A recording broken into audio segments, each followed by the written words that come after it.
रानी तय बलौदा बाजार घुमा दूहू तोला संग माया। चले आहू राजा बलौदा बाजार घुमा देबी मोला संग माया। किसम के ले देहू गहना किसम के ले देहू गहना कर लेबे वो सोला सिंगार।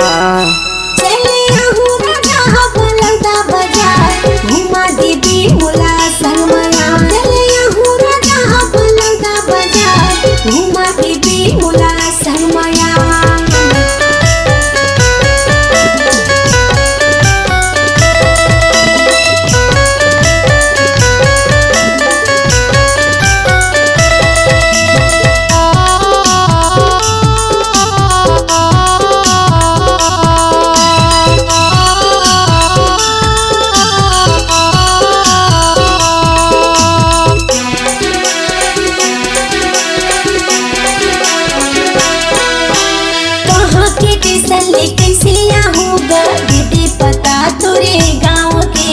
गाँव पंसाकरा थाना है सिमगा जिला बलौदा बाजार।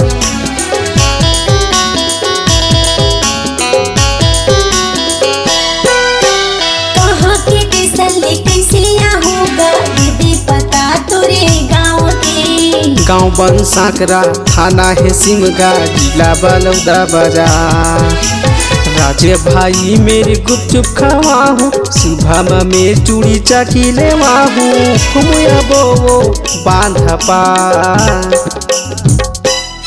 चले आहू राजा बलौदा बाजार घुमा देबी मोला संग माया। चले आहू राजा बलौदा बाजार घुमा देबी मोला संग माया।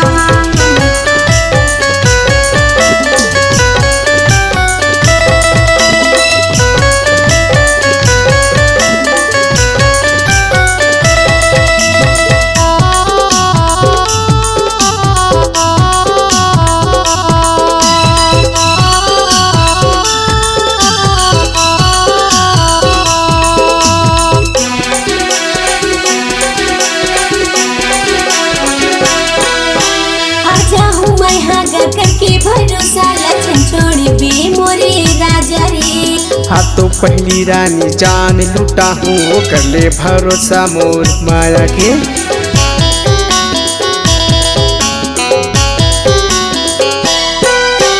आजा हूँ मैं हागा करके भरोसा लछन छोड़ी बे मोरे राजा रे। हाँ तो पहली रानी जान लुटा हूँ कर ले भरोसा मोर माया के। मुकेश गनले तोर संग माओ रही भौजी तोला वो कही नहीं छोड़ा तोलाया किलाया। चले आहू राजा बलौदा बाजार घुमा देबी मोला संग माया। चले आहू राजा बलौदा बाजार घुमा देबी मोला संग माया।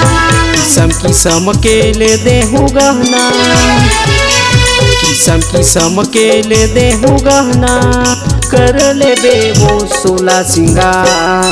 चले आहू राजा बलौदा बाजार घुमा देबी मोला संग माया। चले आबे रानी तय बलौदा बाजार घुमा दूहू तोला संग माया। चले आहू राजा बलौदा बाजार घुमा देबी मोला संग माया। चले आबे रानी तय बलौदा बाजार घुमा दूहू तोला संग माया।